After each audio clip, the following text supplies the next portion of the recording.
Day 2 of Saints minicamp presented by Verizon is in the books, and with John DeShazier, I'm Sean Kelley, here to welcome you into the ACME Oyster House afternoon wrap. Greetings from the Oshner Sports Performance Center, where earlier today the Saints did practice outside. There was cloud cover early, but that went away.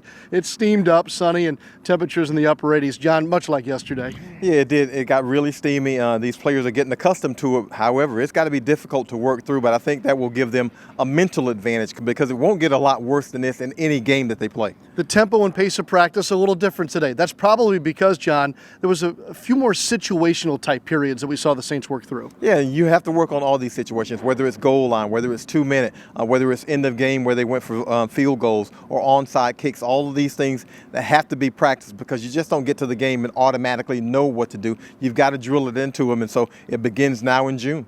These practices, of course, are non-padded. It's helmets and shorts and jerseys. So, John, there's a lot of things that are hard to evaluate this time of year. That makes a lot of sense. But yet, still, the Saints defense does turn your head here even during minicamp. Yeah, and I think especially in the secondary when the skill guys are going at it because, you know, you have a lot more athleticism and a lot more of the things that you can do in a game. You can have those in minicamp, whether or not it's kind of getting a jam on a guy at the line of scrimmage and those kind of things. We see a lot of speed and a lot of athleticism and a lot of depth in that secondary. I mean, these guys have really risen to the challenge against these receivers, and I think it's going to be a really competitive training camp. It's the kind of competition that you like to see. One of those new guys on the Saints defense in the secondary is Kurt Coleman. We know him because he was in the division at Carolina. Yeah, and he's something. I mean, he led the NFL in interceptions one year. We know he is a thumper. He's a guy who will go up and smack people around. In fact, he got a nice little smack today against Josh Hill. Got a penalty on that one, so he'll know better next time. But, I mean, he's one of those guys. He's not afraid of contact. He's got a nose for the football, and he likes being involved defensively. Yeah, the penalty flag was a little iffy. Kurt Coleman did speak to the media after practice today in the Saints locker room and talked about the transition here to his new team. Playing football is where I'm comfortable. Honestly, because I've played on, I think, 9 or 10 different defensive coordinators. So being able to have that wealth of knowledge of being able to, you have to be versatile whenever you go to different schemes. And I've played both positions, and I've done very well at both positions. And I think within this defense, it allows, 2 safeties, 3 safeties, sometimes 4 safeties, on the field at a time. So it creates a lot of havoc for the opposing team. And I think that's the great thing about this defense is it's not just this is the set defense. We bring from a lot of different formations, a lot of different personnel groupings, and we change things up often. And it allows me to kind of play. And the best thing about what I'm able to do is be a playmaker.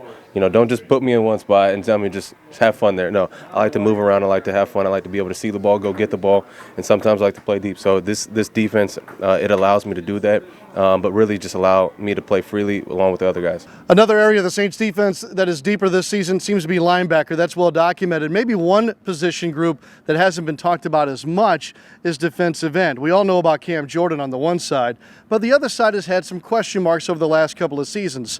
Got a chance to talk this week with Saints defensive coordinator Dennis Allen, and he spoke to that opposite Cam Jordan defensive end position group. I'd say we've got as much depth of potential rushers on that side as what we've had in the last few years. I think obviously Marcus Davenport, we drafted him with the vision that he's going to fill that role. Alex Okafor still coming back off the injury, but excited about him. I tell you, Al Muhammad's a guy that has really improved over these OTAs, and then really we've got other players like Trey Hendrickson and Hauki Kaha, and even Jaron Elliott is a guy that we've kind of looked at over there on that side. So there's a depth of players that we can kind of pick and choose from, and we're probably in a better position there than we've been in a while. Of course, Marcus Davenport's probably going to figure into that mix. You've got Alex Okafor coming back from injury. Some of those names will be familiar, but John, certainly I think there's encouragement there. Yeah, I think there's a lot of quality there. Again, Hauki Kaha is another guy that you can mix in there. Trey Hendrickson is a guy that can mix in there. A guy who mixed in at the end of last season, Sheldon Rankins, defensive tackle, who showed some versatility by popping out and playing some defensive end. So there are a lot of options there opposite Cam Jordan. You would think that would be one of the easier positions to play if a guy can stay healthy and be plugged in there. Yeah, no doubt. Sheldon Rankins, of course, on the interior, has another year under his belt. And all in all, the Saints defense is going to be another fun watch. And perhaps, as Coach Sean Payton said after practice today, could be one of the deepest defensive talent-wise groups he's had in several seasons. Yeah, over the last, I'd say 2 or 3 years. I mean, we're a little deeper in the secondary now. linebacker for sure, and we've got a little bit of depth on defensive end. So yeah, I would say certainly the last 3 years, we've got a good blend of young guys and veteran guys. And John, while we talked a lot about the Saints defense today, we have to tip our cap to the offense. The last period of the day was a very competitive 2-minute drill, and while the defense had the offense seemingly on the ropes, number 9 found a way to win the day. Yeah, Drew Brees, Captain Save a Saint. So what does he do? He saves them at the end of practice. I mean, right at the end of the drill, Drew was under a little bit of pressure. He scrambles to his right. We know he's not necessarily a runner, but he is a guy who's capable of scrambling. And certainly when he flushes, Mark Ingram, the running back, knows exactly what to do when his running back is on the move. Mark makes a move for the right pylon at the front of the end zone. He's able to snag a pass from Drew, a bullet, and Mark comes down with it, and that's what we expect to see out of this offense. No doubt.